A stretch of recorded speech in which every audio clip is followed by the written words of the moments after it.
Queendom live concert ng Kapuso Divas dinagsa. Narito ang report.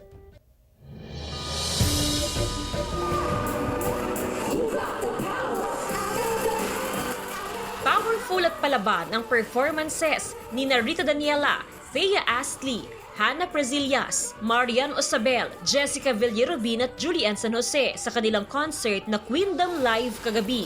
Nagpawawang divas of Queendom, belting the hits of Adele. Hanggang sa pag-rap ng Glock 9 hits.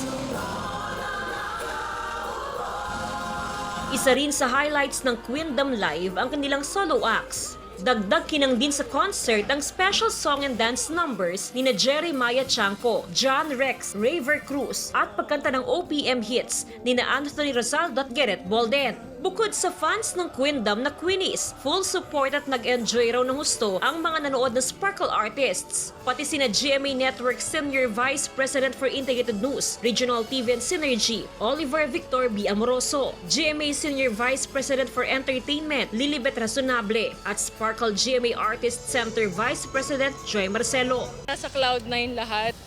Sa totoo lang, ang surreal talaga eh. Nakaka-overwhelm talaga. And especially, performing with these girls. Wow, I'm so proud of these girls and maraming salamat for the opportunity. Wala, natapos na and we did it. At saka sobrang nakaka-proud, sobrang fulfilling lang. Masarap sa feeling na hindi lang yung pangarap namin ang natupad, kundi pangarap din nila na mapanood kami sa iisang concert. Tinignan namin yung mga sarili namin as family, friendship. Grabe talaga, tulungan talaga kami dito.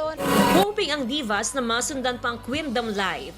Nakaka-overwhelm yung talent ng mga kasama ko ngayon. Sobrang ibang klase, talagang I'm proud to say na mga kasama ko world class. After giving birth, ito yung pinaka-bonggang-bonggang, I guess, comeback ko. We love you, Queenie! Kasama si Daryl Peralta, Jasmine Gabriel Galban, One North Central Luzon.